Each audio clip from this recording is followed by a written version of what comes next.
الحمد لله كفى والصلاة والسلام على من استفى أما بعد. قال الله تعالى في القرآن المجيد والفرقان الحميد: أعوذ بالله من الشيطان الرجيم. بسم الله الرحمن الرحيم.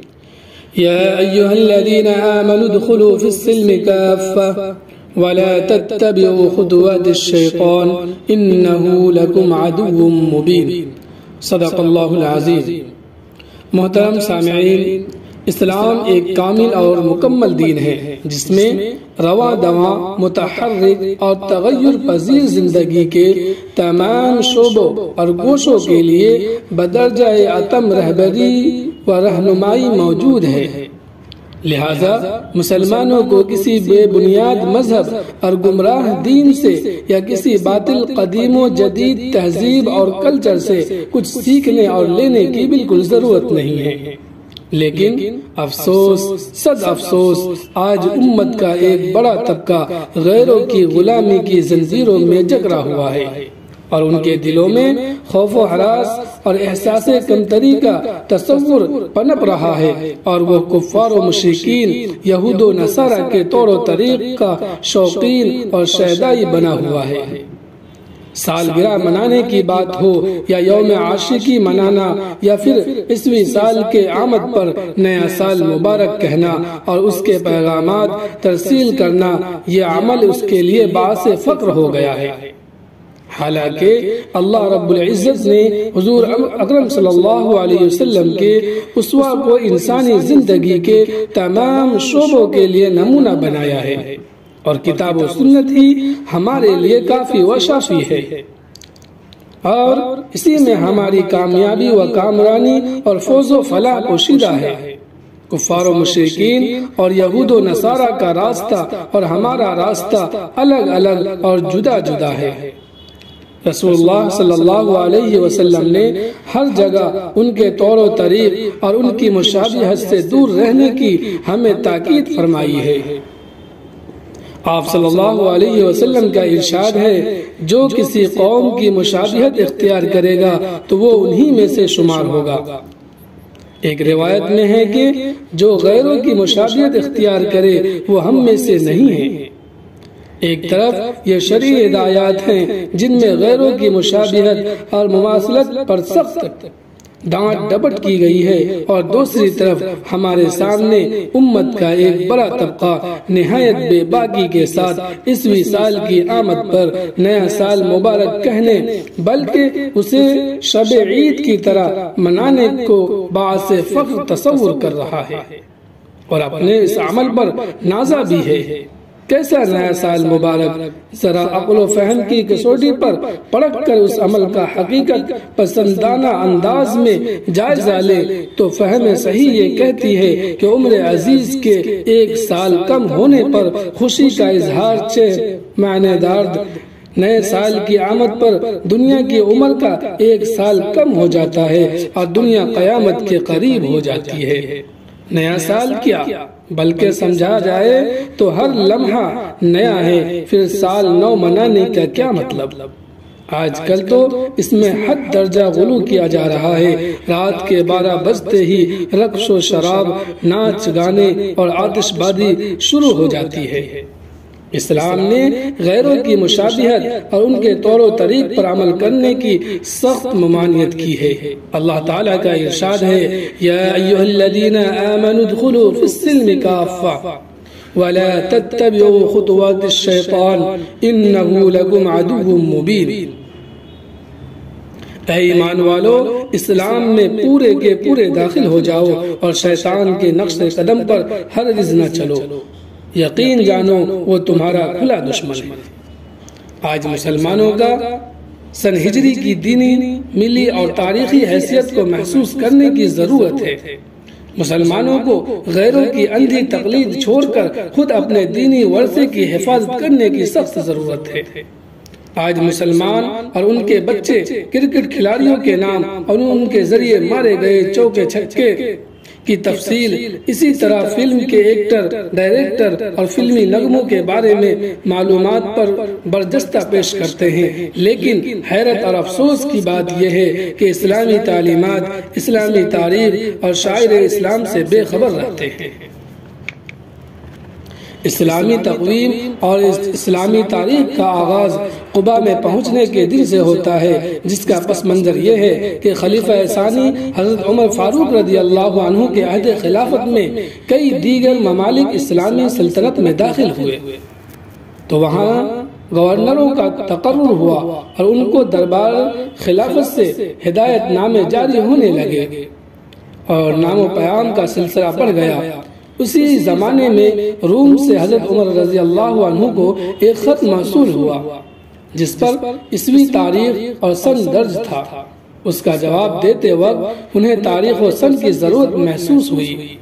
ایک مرتبہ حضرت موسیٰ اشعری رضی اللہ عنہ نے امیر المؤمنین حضرت عمر رضی اللہ عنہ کو ایک خط لکھا کہ آپ کی طرف سے ہمیں جو تحریریں ملتی ہیں ان میں تاریخ و سن نہ ہونے کی بنا پر اکثر اندازہ نہیں ہو پاتا کہ یہ کس وقت کی لکھی ہوئی ہے، اور اس لیے بعض اوقات ان پر عمل درآمد میں کافی دقت پیش آتی ہے۔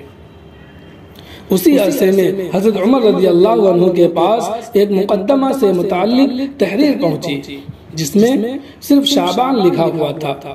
کوئی سن تحریر نہ ہونے سے آپ کو یہ سمجھنے میں پریشانی ہوئی کہ یہ کس سال کے شعبان سے متعلق ہے۔ اس لیے ضرورت محسوس ہوئی کہ کسی ایک واقعہ کو نقطہ آغاز قرار دے کر سرکاری طور پر سن کا درجہ دے دیا جائے، یعنی وہاں سے باقاعدہ اسلامی تقویم یعنی کیلنڈر کا آغاز ہو۔ حضرت عمر رضی اللہ عنہ نے مشورہ کے لیے صحابہ کرام رضی اللہ عنہ کو جمع کیا، جن کی مختلف آراء سامنے آئی۔ ان میں یہ رائے بھی تھی کہ رسول اللہ صلی اللہ علیہ وسلم کی وفات کو اسلامی تقویم کا آغاز قرار دیا جائے۔ کچھ صاحبین نے حضور اکرم صلی اللہ علیہ وسلم کی بعثت مبارک کے دن سے، کسی نے آپ صلی اللہ علیہ وسلم کی وفات سے، کچھ لوگ اہل فارس کے کیلنڈر اور بعض نے رومیوں کے کیلنڈر اپنانے کی تجویز پیش کی، جسے آپ نے مسترد کر دیا۔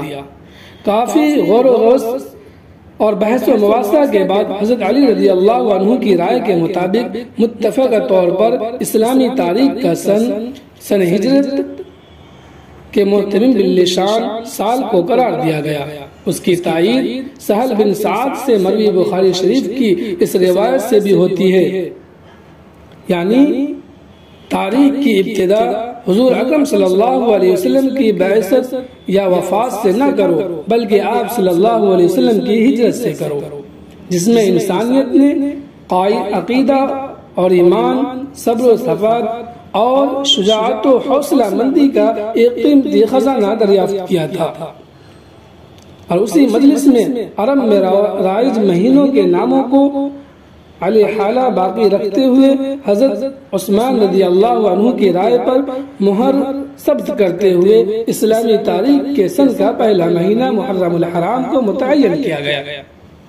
حالانکہ قیاس کا تقاضا تو یہ تھا کہ سن ہجری کی ابتدا ربیع الاول سے ہوتی، اس لیے کہ آپ صلی اللہ علیہ وسلم اسی ماہ مبارک کو مدینہ منورہ میں رونق افروز ہوئے۔ چنانچہ ائمہ اربعہ میں سے امام مالک رحمۃ اللہ علیہ کا صحیح ترین قول یہی ہے، لیکن بجائے ربیع الاول کے محرم الحرام سے اس لیے ابتدا کی گئی کہ حضور اکرم صلی اللہ علیہ وسلم ہجرت کا ارادہ محرم ہی سے فرما چکے تھے۔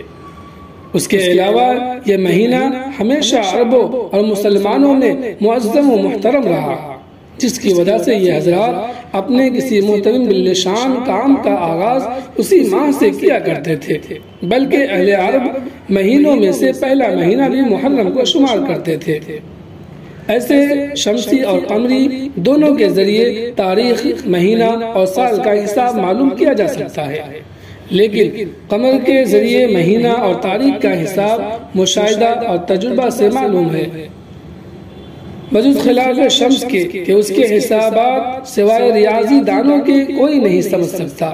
قمری ماہ کے ذریعے حساب رکھنا ہر شخص کے لیے آسان ہے، خواہ انسان پڑھا لکھا ہو یا ان پڑھ، شہری ہو یا دیہاتی۔ اس لیے عموماً احکام اسلامیہ میں قمری سن، مہینہ اور قمری تاریخوں کا اعتبار کیا گیا ہے۔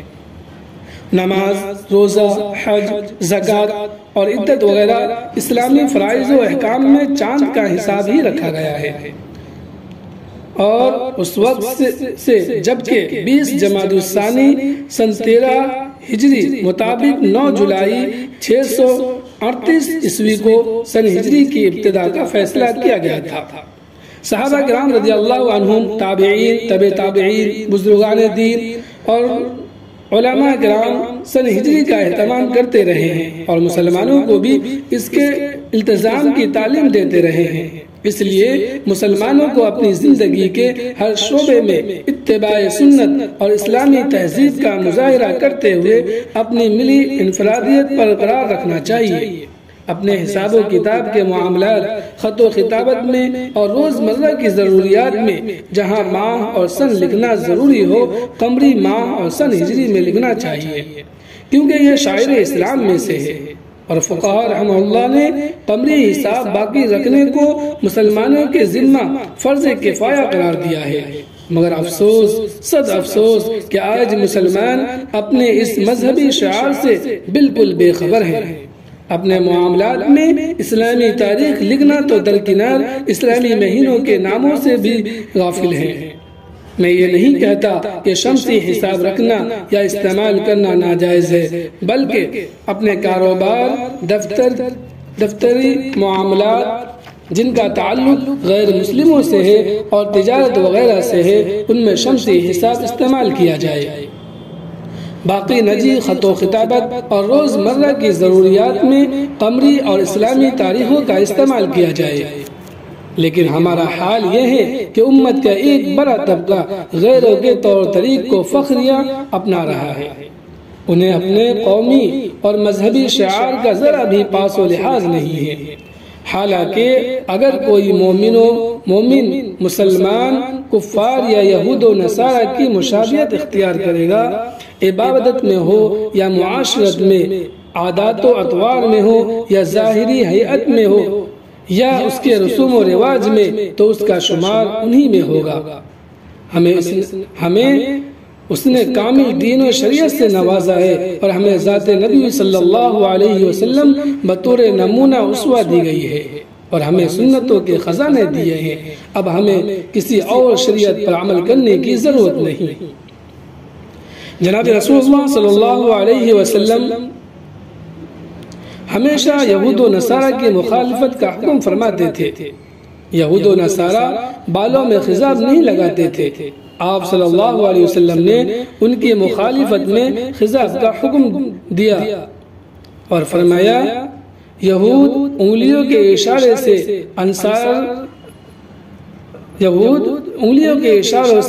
نصارہ ہتھیلیوں کے اشارہ سے سلام کرتے تھے۔ آپ صلی اللہ علیہ وسلم نے ان کی مخالفت کا حکم دیا، فرمایا یہود کی مشابہت نہ کرو اور نصارہ کی مشابہت نہ کرو۔ یہود کا سلام انگلیوں کا اشارہ ہے اور نصارہ کا سلام ہتھیلی کا اشارہ ہے۔ یہود و نصارہ کے روزوں میں سحری نہیں تھی اور ہمیں سحری کا حکم دیا گیا اور یہ بتایا گیا کہ اہل کتاب اور ہمارے روزوں کے درمیان فرق اور امتیاز سحری کھانے کا ہے۔ اہل کتاب افطار میں تاخیر کرتے تھے، آپ نے اس سے منع فرمایا اور ارشاد فرمایا، دین ہمیشہ غالب رہے گا جب تک کہ لوگ افطار میں جلدی کریں گے۔ بے شک یہود و نصارہ افطار میں تاخیر کرتے ہیں۔ اسی طرح صوم عاشورہ میں ان کی مخالفت میں ہمیں 10ویں کے ساتھ 9ویں کا بھی روزہ رکھنے کا حکم دیا، فرمایا انشاءاللہ اگر میں آئندہ سال زندہ رہا تو 10ویں کے ساتھ 9ویں کا بھی روزہ رکھوں گا۔ حضرت صلی اللہ علیہ وسلم اکثر ہفتہ اور اتوار کو روزہ رکھتے اور فرماتے کہ یہ دونوں دن مشرکوں کے عید کے ہیں، مجھے پسند ہے کہ میں ان کی مخالفت کروں۔ ابتدا میں حضرت صلی اللہ علیہ وسلم جب جنازہ کے ساتھ چلتے تو جب تک میت کو قبر میں نہ رکھا جاتا بیٹھتے نہ تھے، اس پر ایک یہودی عالم نے کہا اے محمد صلی اللہ علیہ وسلم ہم بھی اسی طرح کرتے ہیں۔ اس پر آپ صلی اللہ علیہ وسلم بیٹھ گئے اور فرمایا کہ ان کی مخالفت کرو۔ اہل کتاب عورت کو حالت حیض میں بالکل اچھوت سمجھتے تھے، اس کے ساتھ نہ کھاتے نہ بیٹھتے نہ پیتے نہ اٹھتے نہ بیٹھتے نہ بات چیت کرتے تھے۔ اس بارے میں آپ صلی اللہ علیہ وسلم سے استفسار کیا گیا تو آپ صلی اللہ علیہ وسلم نے فرمایا ہم بستری اور مجامعات ممنوع ہیں، یعنی ہمیں اہل کتاب کی طرح مبالغہ آمیز رویہ سے روکا گیا ہے۔ جب اہل کتاب کو اس جداگانہ رویہ کے متعلق اطلاع ملی تو انہوں نے کہا لگتا ہے کہ اس آدمی یعنی حضرت محمد صلی اللہ علیہ وسلم نے ہمارے ہر امر کی مخالفت کا ارادہ کر لیا ہے۔ ہمارا یہ حال ہے کہ آج ہمارے گھرانوں میں غیروں کے اطوار کا بول بالا ہے اور فرزندان اسلام یہود و نصارہ اور کفار و مشرکین کے رنگ ڈھنگ میں رنگنے اور ان کی مشابہت اختیار کرنے کے لیے بےتاب ہیں۔ نبی کریم صلی اللہ علیہ وسلم کا طرز عمل اور آپ کی تعلیمات کا تقاضا ہے کہ ہم اسلامی تہذیب اور طور و طریقہ کو اپنائیں اور غیروں کی تہذیب اور طور و طریقہ چھوڑ دیں۔ بطور خاص نئے سال کی آمد کے موقع پر جس کی جو غیر اسلامی تقاریب منعقد ہوتی ہے ان میں شرکت سے بچے۔ اللہ ہمیں عمل کی توفیق عطا فرمائے۔ وآخر دعوانا ان الحمد للہ رب العالمین۔